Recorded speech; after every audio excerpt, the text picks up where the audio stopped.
जय जगन्नाथ सांग मैंने आशा करुच्चे भगवानंकर अपार करुणा आपण मैंने भलरे थे एवं सुखमय जीवन अतिबाहित करुवे।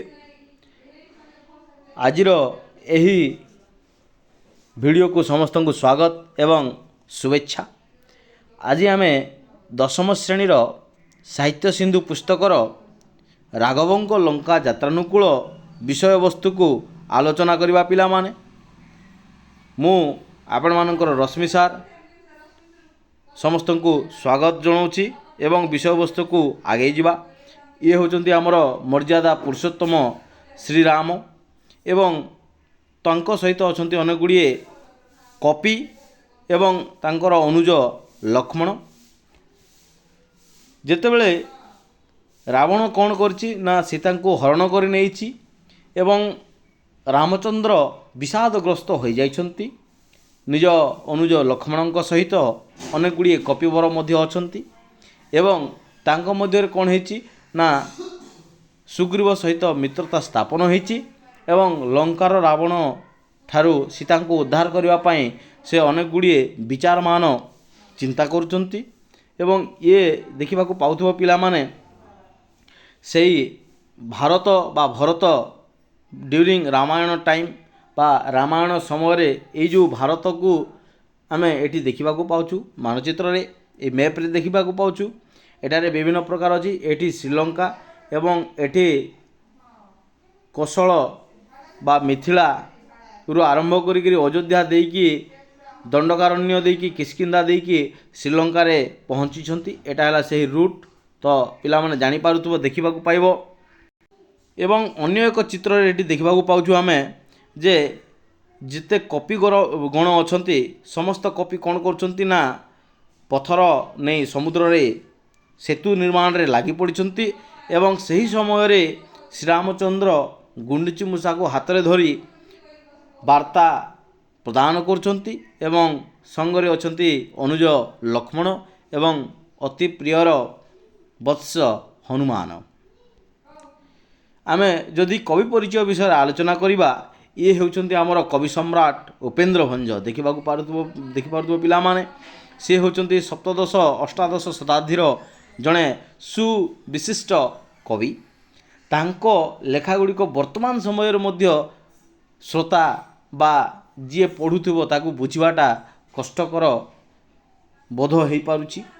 तेणु तांकर आविर्भाव होइछि सप्तदश एवं अष्टादश शताब्दी रे से ओडिया साहित्य रे बलिष्ठ कवित्व पाए कवि सम्राट उपाधि रे मध्य भूषित हो पारिछंती एवं तांको कवि सम्राट उपेन्द्र भंज बोलिकरी विवेचना मध्य करा जाय थाए एवं तांको उपाधि मध्य दिया जायछि।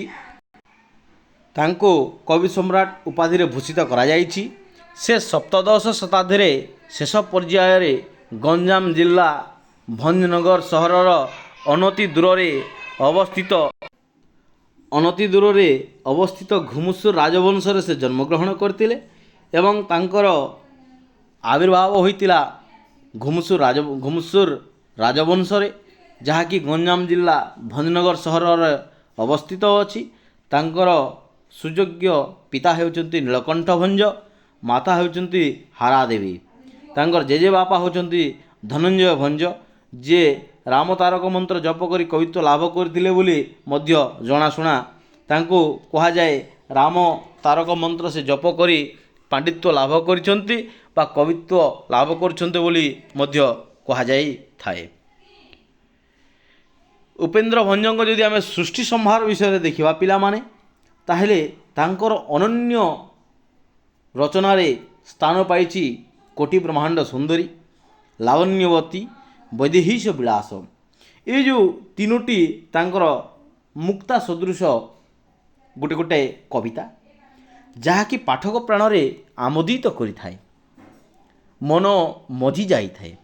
जदि आमे कोटि ब्रह्मांड सुंदरी किंबा लावण्यवती किंबा वैदेहीश विलास को आलोचना करिबा पिला माने ताहले मु निश्चित भाव में कहिदेबी जे आमको पढ़िबारे अप्रीतिकर बोध होबो नाही। मनटा सबुले कौन होइबो ना प्रीतिकर होइतिबो एवं आमे खुशी खुशी रे ताकू पाठक कौन करथुबो ना पढ़ुथुबो। ये होउछि तांकर तीनोटी विशिष्ट कृति कोटि ब्रह्मांड सुंदरी लावण्यवती ବୈଦେହୀଶ ବିଳାସ। ଆହୁରି ମଧ୍ୟ ଅଛି ରସିକ ହାରାବଳୀ, ପ୍ରେମ ସୁଧାନିଧି, ସୁଭଦ୍ରା ପରିଣୟ। ତାଙ୍କ ରଚିତ ଚୌପଦୀ ଏବଂ ଚଉତିଶା ଓଡ଼ିଆ ଗୀତି କବିତା ଧାରାରେ ଅପରୂପ ସୃଷ୍ଟି ରୂପେ ବିବେଚିତ ହେଉଅଛି। ତାଙ୍କର ଚୌପଦୀ ଏବଂ ଚଉତିଶା ଚାରି ପାଦରେ ସୃଷ୍ଟି, ଯାହାକି କଳା କୌତୁକ, ଛାନ୍ଦଭୂଷଣ ଆଦି କାବ୍ୟ ରସପଞ୍ଚକ ଭଳି ଗୀତାତ୍ମକ ଆଳଙ୍କରିକ କୃତି ଓ ଗୀତାଭିଧାନ ନାମକ ପଦ୍ୟାତ୍ମକ ଶବ୍ଦକୋଷ ଉପେନ୍ଦ୍ରଙ୍କ ପାଣ୍ଡିତ୍ୟ ଏବଂ କବିଖ୍ୟାତିର କାଳଜୟୀ କୃତି ବୋଲିକରି ମଧ୍ୟ ଜଣାଯାଇଥାଏ। ଏଇ ଯେଉଁ ଗୀତାଭିଧାନ ମଧ୍ୟ ହେଉଛି ତାଙ୍କର ଗୋଟେ କ'ଣ ନା ସୃଷ୍ଟି ସମ୍ଭାରରେ ସ୍ଥାନ ପାଇଥିବା ଗୋଟେ ଶବ୍ଦକୋଷ। ଆଉ ଗୋଟେ କ'ଣ ନା ରସପଞ୍ଚକ। ରସପଞ୍ଚକ ବି ହେଉଛି ପିଲାମାନେ ଅତି ମନୋଲୋଭା। ତାଙ୍କର ଯଦି ଆମେ କବିତାର ପୃଷ୍ଠଭୂମିକୁ ଆଲୋଚନା କରିବା ପିଲାମାନେ, ତାହେଲେ ଦେଖିବା ଯେ ରାଘବଙ୍କ ଲଙ୍କା ଯାତ୍ରାନୁକୂଳ କବିଙ୍କ ବୈଦେହୀଶ ବିଳାସ କାବ୍ୟର 40 ଛନ୍ଦରୁ ଆଣିତ, ଅର୍ଥାତ୍ ଏଇଟା କେତେ ନମ୍ବର ଛନ୍ଦରୁ ଆସିଅଛି ନା 40 ଛନ୍ଦରୁ ଆସିଛି।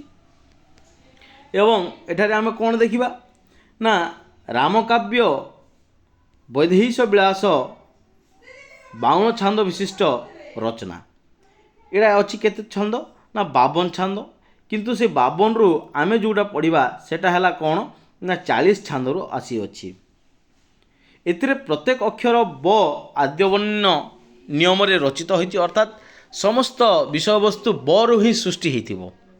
ବରୁ ହିଁ କ'ଣ ହେଇଥିବ ନା ପଦଟା ଆରମ୍ଭ ହେଇଥିବ।